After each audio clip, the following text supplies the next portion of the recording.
उन्होंने ताल्लुक भी ज़िला कसूर के नाल है और कसूर के शहर का ताल्लुक रखते हैं और जमल कलीम भी जड़ा है वो ज़िला कसूर का सपूत है और चूनिया का रहायची से इस वास्ते अजीज साहब तो पहला था चौधरी साहब थोड़ा बहुत शुक्रिया कि तुम सानू टाइम दिता है तो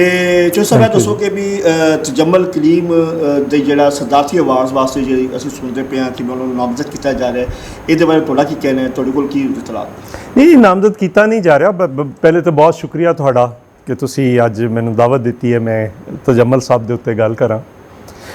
उन्होंने नामजद नहीं किया जा रहा बल्कि उन्होंने नामजद कर दिता गया है। सदारती अवार्ड च भी जोड़ा